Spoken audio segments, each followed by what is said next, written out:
ख्रिस्ती साहित्य आणि मराठी संत परंपरा असा विषय त्यांना दिला होता. ख्रिस्ती साहित्य असा उच्चार जरी झाला तरी प्रश्न असा उपस्थित होतो की साहित्य ख्रिस्ती कसं काय असू शकतं. म्हणजे साहित्याला धर्माचा लेप कसा काय लागू शकतो. साहित्य हे तर साहित्यच असतं, म्हणजे ज्या भाषेतून ते मौखिक किंवा लिखित परंपरेत आलेलं आहे त्या भाषेशी ते निगडीत असतं. ख्रिस्ती मराठी साहित्य अशा शब्दातून नेमकं काय सांगायचं आहे. साहित्य ही एक कला आहे, एक सांस्कृतिक कृती आहे. नृत्य, चित्र, शिल्प, संगीत, क्रीडा यांना आपण ख्रिस्ती नृत्य, हिंदू चित्र, मुस्लिम संगीत, बौद्ध शिल्प अशी उपाधी जर लाभत नाही तर मग कोणत्याही कलेला धर्म, पंथ, जात याची आडखाटी कशी काय असू शकते. सर्वच कलांमधून सत्य, शिव, सुंदरता यांचा आविष्कार झालेला असतो. ग्रामीण, दलित, आदिवासी साहित्य असं म्हटलं की एका विशिष्ट समाजाचं साहित्य आपल्यासमोर येतं. पण ख्रिस्ती, मुस्लिम, जैन, बौद्ध, महानुभाव, सूफी असं साहित्य म्हटलं की त्याला धर्म आणि पंथाचा स्पर्श होतो. ख्रिस्ती साहित्य असं म्हटलं जातं तेव्हा ते ख्रिस्तविषयक, ख्रिस्ती धर्मविषयक, धर्मप्रसाराचं किंवा धर्मप्रचाराचं साहित्य असा त्याचा अर्थ होतो. त्यामुळे मराठी भाषक ख्रिस्ती लेखकांचं मराठी साहित्य असं म्हणणं इथे उचित ठरेल, कारण प्रतिभेला तर कोणताही धर्म नसतो. ख्रिस्ती धर्मात प्रोटेस्टंट आणि कॅथलिक असे दोन पंथ आहेत आणि दोन्ही पंथात थोर मोठे साहित्यिक होऊन गेले आहेत. यातही महत्त्वाचं म्हणजे प्रोटेस्टंट पंथीयांची नावं, आडनावं मराठी आहेत आणि कॅथलिक पंथीयांची नावं, आडनावं पोर्तुगीज किंवा इंग्रजी आहेत. आजच्या काळात मात्र यात फार मोठे बदल झाले आहेत. मराठी नावं त्यांच्यामध्ये अधिक प्रचलित होऊ लागली आहेत. फादर थॉमस स्टीफन्स यांनी 1549 ते 1619 हा त्यांचा काळ आहे. सर्जनशील रचनेतून ख्रिस्ताचं जीवनचरित्र रेखाटलं ते म्हणजे ख्रिस्त पुराण. यांनी गोव्याचे आहेत आणि बापट सरांनी मग मुद्दाम या पेपरमध्ये ते येणार म्हणून त्यांच्या निबंधामधून हे टाळलेला होता उल्लेख. ख्रिस्त पुराण फादर स्टीफन्सकडे संत वाङ्मयाची बाडं सापडल्याचा उल्लेख आहे. तोपर्यंत छापखानेच नव्हते. अशा काळात मौखिक परंपरेने आलेल्या आणि त्यांना ज्ञात असलेल्या मराठी संतांच्या अभंग रचनेने फादर स्टीफन्स प्रभावित झाले होते. ख्रिस्त पुराण लिहिण्याआधी त्यांनी हिंदू धर्मातली पुराण स्वरूप रचना अभ्यासली होती. हिंदू धर्मग्रंथांचा अभ्यास आणि सहिष्णुतेची दृष्टी ही ख्रिस्त पुराण लिहिण्यासाठी कारणीभूत झालेली दिसते. डॉक्टर सरगम मालशी यांच्या प्रकाशित PhDच्या प्रबंधात फादर स्टीफन्सच्या ख्रिस्त पुराणाची तुलना विष्णुदास नामा यांचं हरिश्चंद्र पुराणाचं हस्तलिखित शुकाख्यान, संत ज्ञानदेवांची चांगदेव 65, कृष्णदासांचं द्रोणपर्व हस्तलिखित अमृतानंद याबरोबरच महानुभावांचं लीळाचरित्र, धवळे, शिशुपालवध आणि संत नामदेव, संत एकनाथ, संत मुक्तेश्वर कृत वनपर्व, आदिपर्व आणि तुकारामांची गाथा, संत रामदासांचा दासबोध यांच्याशी त्यांनी ख्रिस्त पुराणाची तुलना केली आहे. योग वासिष्ठमधल्या संत ज्ञानेश्वरांच्या ओव्या आणि ख्रिस्त पुराणातली मराठी भाषेची महती गाणाऱ्या ओव्या यांच्यातलं साम्य विलक्षण आहे. संत ज्ञानेश्वरांनी म्हटलंय, जैसी दीपान माझी दिवटी, का तिथी माझी पौर्णिमा गोमटी, तैसी भाषांमागे मध्ये मराठी सर्वोत्तम, जैशी हरळांमध्ये रत्नकिळा, पुष्पांमागे कमळा, तैसी भाषा सोज्वळ शोभिवंत दिसे. आणि फादर थॉमसनी मराठी भाषेची केलेली प्रशस्ती तर सर्वश्रुतच आहे. जैशी पुष्पा मागी पुष्प मोगरी, की परिमळा माझी कस्तुरी, तैसी भाषा माझी साजिरी मराठिया. ख्रिस्त पुराणाची रचना ही पहिले पुराण म्हणजे पहिले पुराण, पहिले असं त्यांनी म्हटलंय. पहिले पुराण, दुसरे पुराण अशा प्रकारचे असून त्यात काही प्रसंग दिलेले आहेत. संस्कृती संगमाचं सुभग दर्शन ख्रिस्त पुराणामध्ये घडतं.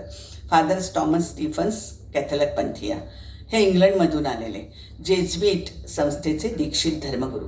40 वर्ष त्यांचं वास्तव्य गोव्यात होतं. त्यांच्यावर असलेला भारतीय संस्कृतीचा प्रभाव हेही मोठा विलक्षण आहे. मराठी भाषेवरचं त्यांचं प्रेम आणि संतांच्या साहित्याचा त्यांच्यावरचा प्रभाव हे सगळं आपल्याला विस्मयचकित करणार आहे.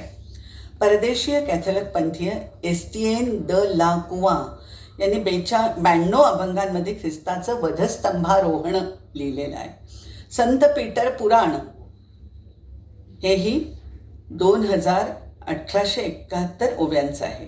दियोगू दिबेस यांनी संतांच्या जीवनावर लिहिलेले 4 खंड किंवा फादर मिंगेले द आल्मेद यांचं वनवळ्याचं मळो यावर देखील मराठी संतवाङ्मयाचा प्रभाव आहे. रेव्हरंड नारायण वामन टिळक यांच्या भक्तिपर कवितेचे 2 भाग आहेत. एक ख्रिस्ती धर्म स्वीकाराआधीचा आणि एक ख्रिस्ती धर्म स्वीकारण्यानंतरचा. संगीत गणपतीस्तव, रंगपंचमी, संगीत गोदुःख विमोचन, गोरक्ष परपद्य, देवीचा प्रसाद या त्यांच्या ख्रिस्ती धर्म स्वीकारण्यापूर्वीच्या रचना प्रसिद्ध आहेत. त्याचा विचार केला तर लक्षात येतं की टिळक हे वणीच्या देवीचे भक्त होते. शिवाय शिवपर श्लोक, कीर्तनं असंही त्यांचं लेखन आहे. पण ख्रिस्ती धर्म स्वीकारानंतरच्या भक्तिपर लेखनात आणि कवितेतही त्यांच्या मूळच्या संस्कृतीचा आणि संत साहित्याचा प्रभाव न पडला तरच नवल. त्यांची मराठी संत परंपरेशी जुळलेली नाळ विशेषत्वानं अभंगांजली या त्यांच्या रचनेत दिसून येते. ख्रिस्ताला ते गुरु माऊली असं संबोधतात. स्वतःला ख्रिस्त दास असं म्हणवतात.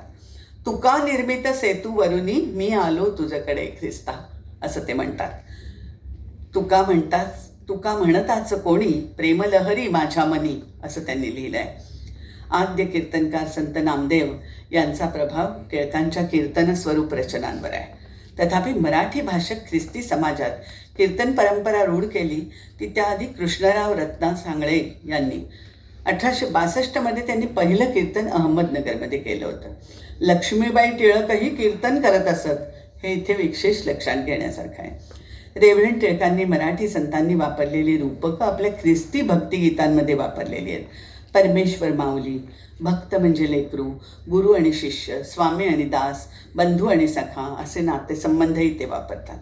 दास म्हणे तो ख्रिस्ताचा, शिष्य ओळखावा साचा असं ते म्हणतात. पुष्कळ अजुनी उणा, प्रभू मी पुष्कळ अजुनी उणा, खंडीतून रती नाही उरले, बंधू भगिनीच्या ऋणा, किंवा तुझं सोडून ख्रिस्ता जाऊ कुठे अशाही काही रचना उदाहरणादाखल घेता येतील. संत तुकाराम आणि रेव्हरंड टिळक यांच्या रचनांमधलं साम्य म्हणजे दोघंही सगुणाकडून निर्गुणाकडे वळले, प्रपंचाकडून परमार्थाकडे वळले असे हे दोघी संत. रेव्हरंड नारायण वामन टिळकांनी ख्रिस्तायन हे रामायण या शीर्षकाशी साम्य साधणारं महाकाव्य लिहायला प्रारंभ केला. टिळकांच्या मृत्यूनंतर लक्ष्मीबाईंनी आणि त्यांच्यानंतर देवदत्त टिळकांनी म्हणजे त्यांच्या पुत्रांनी ख्रिस्तायन पूर्णत्वाला नेलं. टिळक कुटुंबियांनी एकनाथी ओवीमध्ये ख्रिस्तायन हा काव्यग्रंथ रचला आहे. याशिवाय संत वाङ्मयाच्या प्रभावाचा पुरठा पुरावा कोणता देता येईल? वाडवडिलांचं अधुरं स्वप्न पूर्णत्वाला नेणं ही सुद्धा भारतीय परंपराच म्हणायची. ख्रिस्तायनमधल्या एकेका अध्यायाची नावंही संस्कृतात आहे.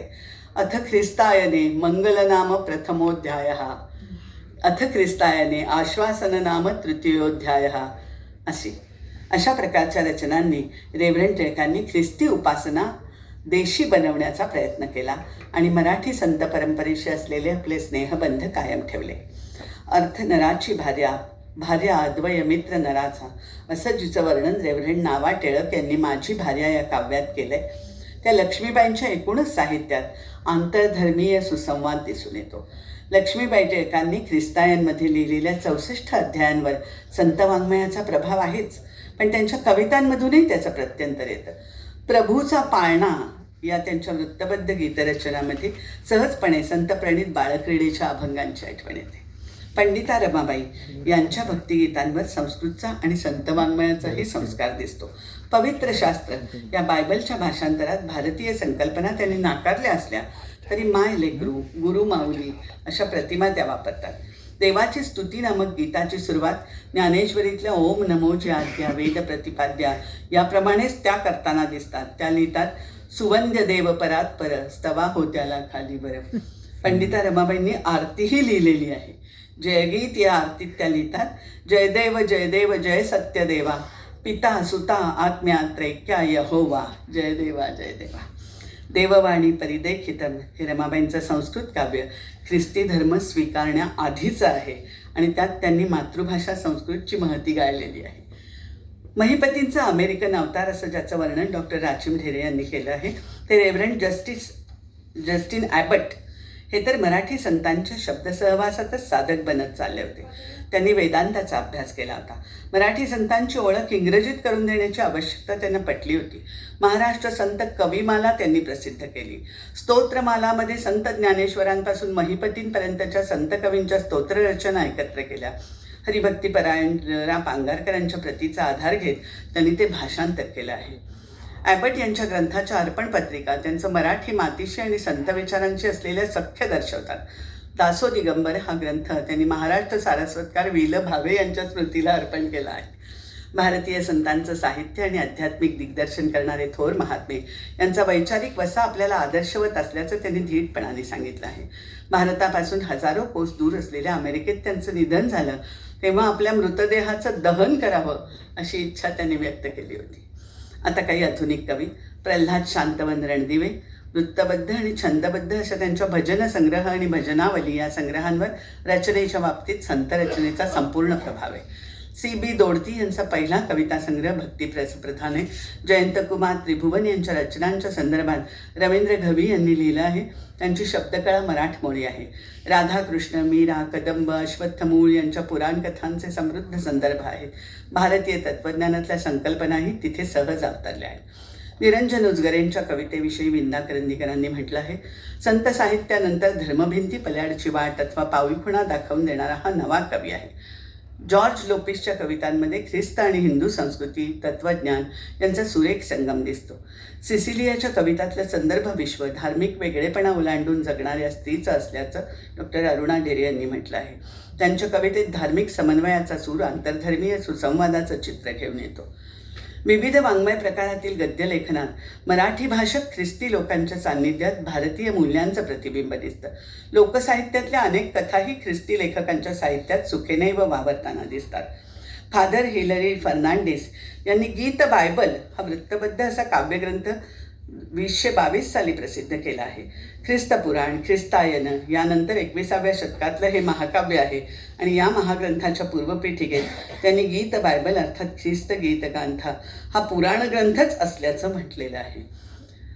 11व्या शतकापासून सुरू झालेली संतांच्या आशय आणि आविष्काराची परंपरा छिरपत आज 21व्या शतकापर्यंत अशी झुळझुळत राहिलेली आहे. तथापि 21व्या शतकातील मराठी भाषक ख्रिस्ती लेखकांच्या साहित्याचा प्रवाह गंगा भागीरथी भिवरेच्या प्रवाहाप्रमाणे मराठी भाषेत सहजपणे एकजीव झालेला आहे. मराठी भाषा आणि संस्कृतीचं अतूट असं नाळेचं नातंच त्यांच्याही लेखनातून झळकत राहिलेलं आहे.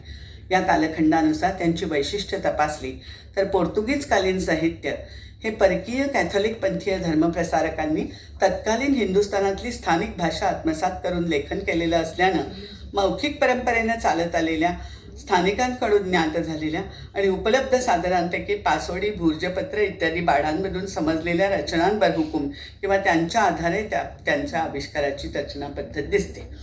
दुसरा कालखंड इंग्रजकालीन साहित्य. इंग्लंड आणि अमेरिकेतून आलेल्या प्रोटेस्टंट पंथीय धर्मप्रसारकांनी हिंदुस्थानातील स्थानिक भाषा आणि संस्कृतीचा अभ्यास करून विविध क्षेत्रातलं साहित्य प्रकाशित केलं. या काळात छापखानाही सुरू झाला होता.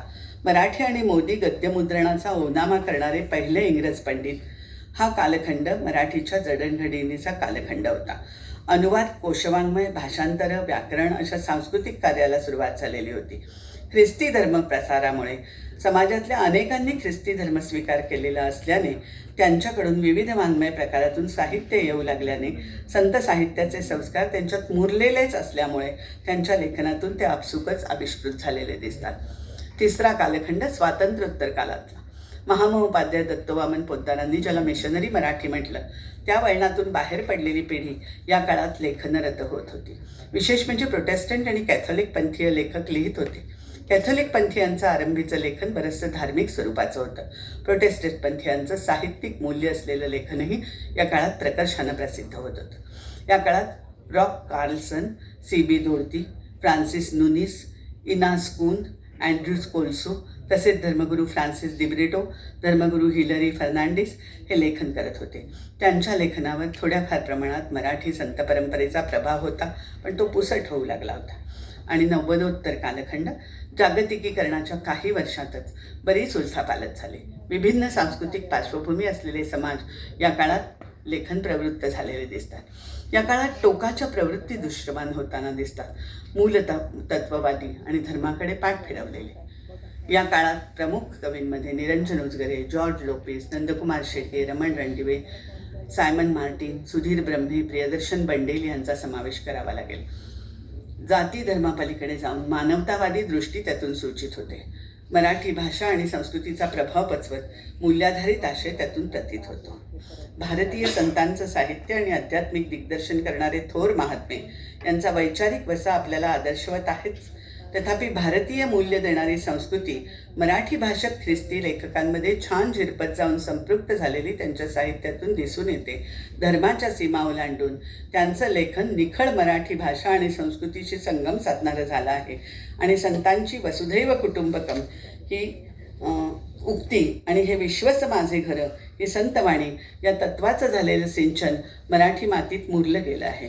हे पाहिलं की लक्षात येतं की मराठी साहित्याचे रचनाकार जरी विभिन्न समूहातील आणि विभिन्न धर्मातले असले तरी मूल्यांच्या बाबतीत अभिन्नत्व मानवता धर्माकडेच घेऊन जाणारा असल्याचा खळाळ विविध लेखन प्रवाहातून ऐकू येत असतो. हे प्रसादचिन्हच म्हणायला हवं.